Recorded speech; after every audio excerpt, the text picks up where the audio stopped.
So the last time I talked about my Switch collection, it was this big. And here are the additional games I've added this year. What?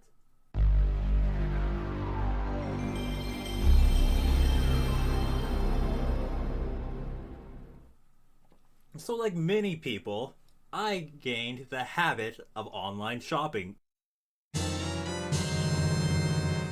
And the only thing I really did was just look at sales for one particular category.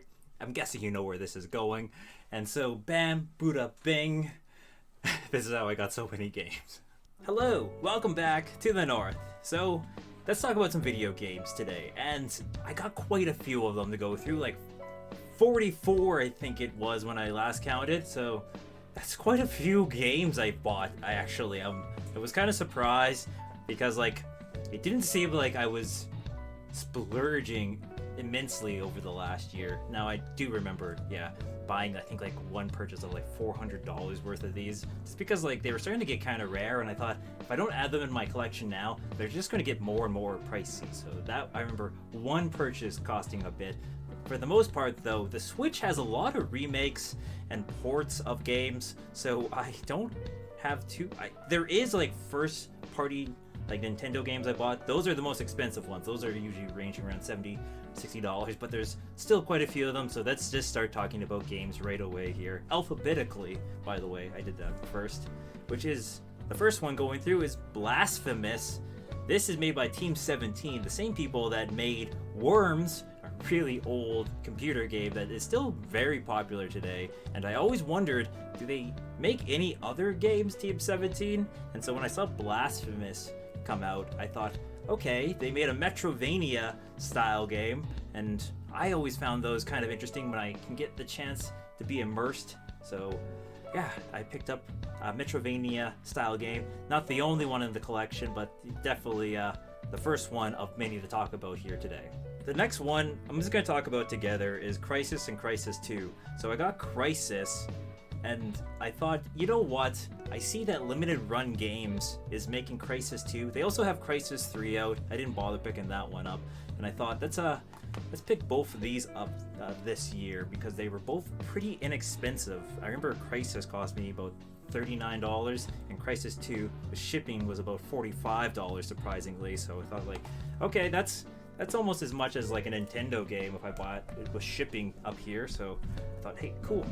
I also started following Limited Run Games on Instagram, and they have a lot of Switch games that come out for a limited run. The next game is probably one of my favorites. It's Clubhouse 51, made by and published by Nintendo, and it's a remake of a DS game, but that DS game slaps, and they did such a good job with the online, and I just really get immersed just playing the games, hearing the little dice rolls. It's a good game. I like this one a lot. If you are into like card games and all those little short kind of games, nothing but praise from me to play this one. I really recommend this one. Now, I grew up in the era when there was mascots for every console, so seeing Crash Bandicoot on a Nintendo console always kind of surprises me because he was a PlayStation exclusive when I was growing up, and I grew up with Nintendo, so playing Crash on Nintendo, I just always think, I guess this is the future.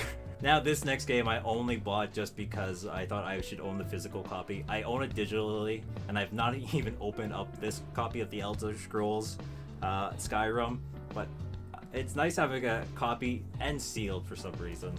Oh, and the same with Dark Souls. I actually own this game and have beaten it on multiple consoles, but I saw it for like $39 on eBay with free shipping to me, so I thought, okay, so this one's another sealed one.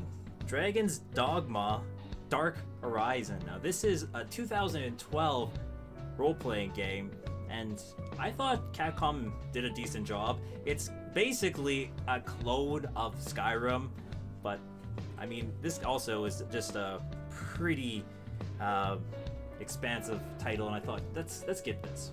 It's only like $35. Now, I remember I got this game like a day after I made my last video, but it's Dragon Quest Builders, and I remember beating this right away last year in January of 2021, and it was really fun. I tried the second one, which I do have here actually, also. And I will say that I think I like the first one better, just because it's a slower pace. They give you a buddy in the second game, and I wasn't a fan of having a second buddy, just because you'd bring up a bunch of additional dialogue, and I didn't like it. Although the building is better in the second one, I just felt like I had a more fun time being left alone in the first one. Now, I've heard nothing but good things about Dragon Quest XI, so I thought I better snatch this up because Nintendo, for some reason, makes a scarcity of games, physical games anyway, so this is actually starting to become a harder title to get, like a lot of these, so that's why I thought I better pick this one up. I have not played too much of it, like the first 10 minutes of it. You can switch between 3D and 2D, and I was playing in 2D quite a bit, to be honest.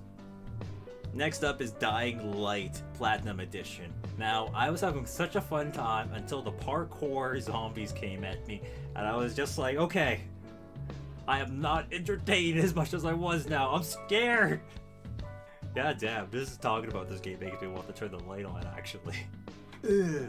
Fire Emblem Three Houses. Now, this is a really, really expansive game. I've played the 3DS one. I remember that one being titled like, if this one doesn't do well, we may not make any more Fire Emblem games. What a great tactic, because then they made a bunch more Fire Emblem games after that. And this one is really, really big. I've probably sunk about 10 hours into it, and I still don't even feel like I've gotten that far in it. The next game in my collection is Hades, which is probably the best roguelike they've made in 2021. This is one of my favorite games I played last year. I sunk probably about 60 hours into it.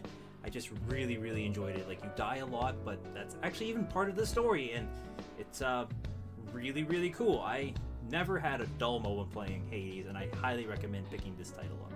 This next game is currently the game I'm playing right now, Hollow Knight, and I really, really like it. It's another Metroidvania style game where it's open world 2D, and I just really, really like exploring this vast world. It's really cool. This next title is not even really a game, it's the Korg Gadget for the Nintendo Switch, and it's kind of just a bunch of synth simulators as well as piano gadgets, drum beat machines, and it has online and 2-player support. I think it's kind of cool just to mess around with because I don't really have this kind of equipment, so just to have like a fun idea of what it's like is really neat. Actually, here's one of my beats from the Korg machine. Next up is Little Nightmares, the Complete Edition. This is an interesting game because it reminds me of Limbo. Actually, a lot of these kind of lost child games where they have to run to the right because they have something really, really far off into the distance there to the right. And I like this game, but the second one's a little bit better because this one has a lot of like swaying back and forth motion. It's in a boat, that's why. The second one's on land, and I do actually have the second one. Little Nightmares 2, and I actually have 2 of them. They sent me a second one. Actually, what happened was I was apparently, like, you guys sent me a second one. But then when I looked at my credit card, they billed me for 2, and I was okay with that for some reason. I was just like, maybe some other day I'll do something about it. But yeah, Little Nightmares 2, I like that one a bit more than the second one. There's a lot of interesting story in it. They made a mobile game too that has a continuation, and I don't know what's going on, but it's very eerie and mysterious. Okay, you like Mario? I like Mario, because I have a couple of Mario games to show you in a row here. Mario Golf Superstars. Now, this is kind of boring. I did not like this game. I would rather play, if I want to play Mario Golf, I play the GameCube one before I play this one. They introduced this like rush, like super rush, where you have to run to your ball. It became like a speed thing. I just like it when I hit the ball and I have to go run up to it. That's a little bit more work than I wanted, actually. It sounds cool on paper. I don't think it was executed well. Next up on the Mario train of games is Mario and Sonic at the Tokyo 2020 Olympic Games. I talked about this a little bit on the show, but I thought this was a fun title because it's based off an event It's fictional. I have not even played it. I just bought it because it says Tokyo 2020, and I still get a kick out of that. Mario Party Superstars is the next game I have out. I thought this was an okay game. It just made the first 3 games HD, and I like those games. They're cool, but I'm not sure if they really... I'd rather just play the newer one, actually, because these games... I grew up with these games, and I like them better in the past, actually, so it's okay. I'd rather the newer title made by Mario, or made by Nintendo, and they recently made that one online as well, which is kind of cool. Metroid Dred. Now, this was a long-awaited game. I remember when I was in high school, this being teased, and, like, I don't know, I remember people just saying, like, oh yeah, like, it'll come out the same day Metroid Dred does, and this was in the same vein as, like, Half-Life 3, because, like, it was just in limbo. No one knew if this game was ever gonna come out, and then, like, 15 years later or something, Nintendo came out with Metroid Dred. So I haven't played it because I'm in the middle of Hollow Knight, and then after I'm done that, I'm gonna probably play this Metroidvania game because it's an actual Metroidvania game made by Nintendo. Oh man, I'm so excited. I am just talking about it. And Nintendo, you did it again. Why are you so cool? It cometh and you taketh away some days, but oh man, I love you for life. Next game is Minecraft. I own this game digitally, but I thought, you know what? This game is like $20. I seen it for like $20 on sale at Walmart, so I thought, let's own a physical copy. And I didn't regret it because there's a couple times where I had friends come over and they're like, you want to play Minecraft? And they don't have the copy, so I just let them borrow that copy. It's awesome having a physical copy of multiplayer games like that. And the next one I have is Monster Hunter Rise, and I own it twice because one got lost in the mail and eventually came 4 months later, which is this one I'm holding. It's still kind of in the plastic. And then the one that I ended up buying here in town because I just had to go slay those monsters, y'all. Monster Hunter Stories 2. They did a pretty good job making Monster Hunter games in 2021 with 2 new additional titles. I was so surprised. They even had like Capcom even had its own Monster Hunter press conference this year, and I thought that was so cool. I bought Monster Hunter Stories 1 actually, but that's not a part of this collection. It's actually a DS game, and I thought I'm trying to beat that one before I play this one, but I just had to buy this one too. So this one I think I definitely paid full price on this one for like $80. Ninja Gaiden Master Collection. I have not opened this game. I was in town one day when I was out of town because I was living in Fort Smith for a couple of months, and I came back into town and I bought this.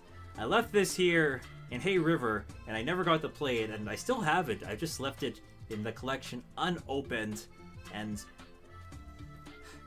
maybe I'll come back to it. It was kind of just I'm here in town, I might as well just buy a Nintendo Switch game while I'm at the store. Same thing kind of happened with Octopath Traveler. I was in Grand Prairie earlier this year, and I thought, hey, let's get Octopath Traveler, feature Best Buy, and I thought, yeah, I'll play this. I did play probably about 8 hours of Therion.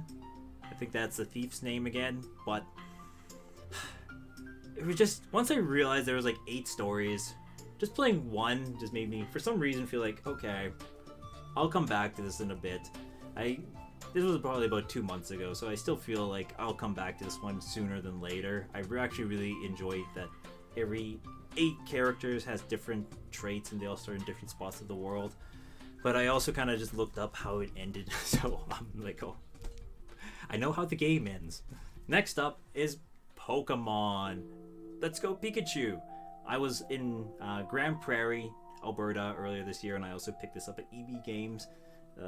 Same time I picked up Clubhouse 51 actually, and I thought, I don't own this copy, or I don't own this, so let's pick up a game that's like 3 years old now. And then I just recently sunk 40 hours into this one of the games. Which one was it? Shining Pearl. I'm gonna play probably more Brilliant Diamond because I was just transferring some of my OP Pokemon from my first playthrough into this game. And I always enjoy Pokemon. It's one of my favorite RPG series. I think a lot of people are on the same page on that one. Man, I got quite a few doubles in this collection. Tony Hawk's Pro Skater 1 and 2. I didn't realize that I had doubles of so many games in here.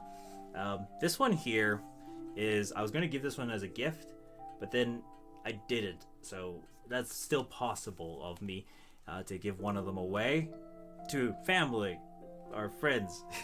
Not to unless you're a viewer who is family or friend. Yeah, so Tony Hawk, I grew up with that series, you know. Gotta do those kickflips, y'all. If there was one thing that got me into skateboarding, it was definitely Tony Hawk skateboarding games. Next up is Transistor. Now, I just wanted to have a physical copy of this game because I really enjoyed Hades, and the developers, Supergiant Games, they made, well, another game. They made like 2 other games that are also revered, and I liked Hades so much that I thought, okay, well, let's check out some of their other games. And this is the only other physical game they have on Switch, Transistor. I haven't really played it. I actually don't even really want to open it, so I bought the digital copy, and I'll probably play it through that and just keep this one sealed. I also just like collecting games to never open, and yeah. New Pokemon Snap. I played about 5 minutes of this before I realized I'm not a big fan of Pokemon Snap. I like the idea, the atmosphere, but I remember even the first game when playing that, I thought, this is all this has to offer? That's the only comment I have.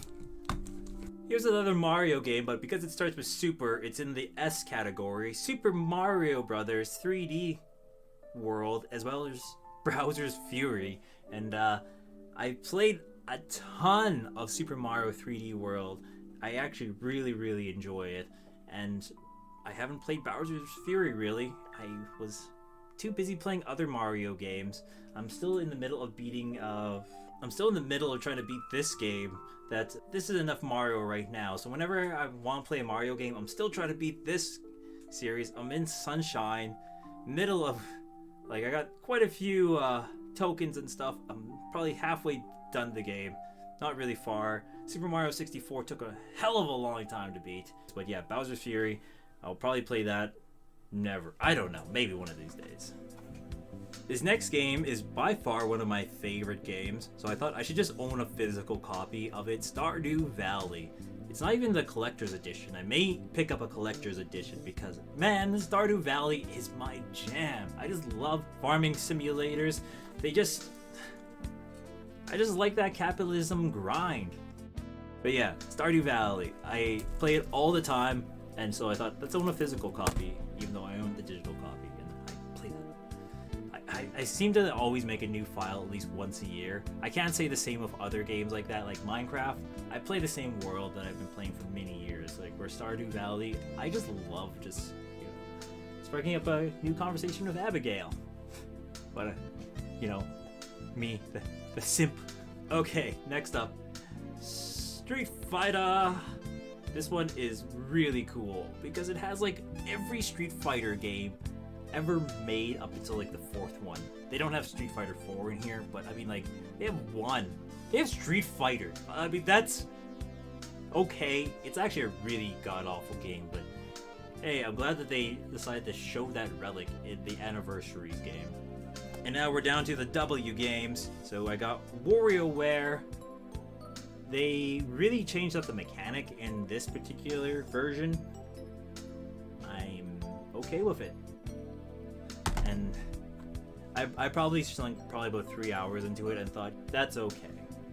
Next up, I'm just going to show all 3 of them. The Zelda games. I own these 2 digitally already, but I thought I wanted to own a physical copy because I'm collecting apparently, as well as I got this. I didn't own any copies of this in my collection. I've never played this when it came out for the Wii, so I was very curious to see how bad it was, because a lot of people say that Skyward Sword is just not a good game, and I actually had a good time with it. I beat it it's one of the few games in the collection that I can say that I completely wrapped in 2021. So kudos to that, I guess. Me? Kudos to something. And then the last game I have, out of all 44 some games, is World War Z, which is a shooter, and I'll tell you right now, like Saber, they make a lot of games. They make a lot of game ports, is what I'm trying to say. Like, they did The Witcher 3, they did this one, they did Crysis.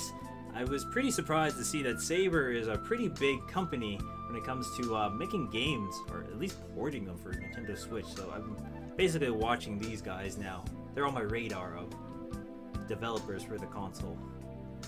Okay, well, I had a good time here today. Thanks for joining me and hanging out, talking about video games. One of my favorite things to do here, and lately, there hasn't been enough of that on the channel, so glad to be going back to what I like doing. If you're new to the channel, maybe give me a like and subscribe. Hey! I don't know why. It always feels cringy saying that stuff. But if you look at the successful channels and the up-and-coming channels, they all do that, so yeah. Hold on! Before you mosey on, I want to talk about my tunic.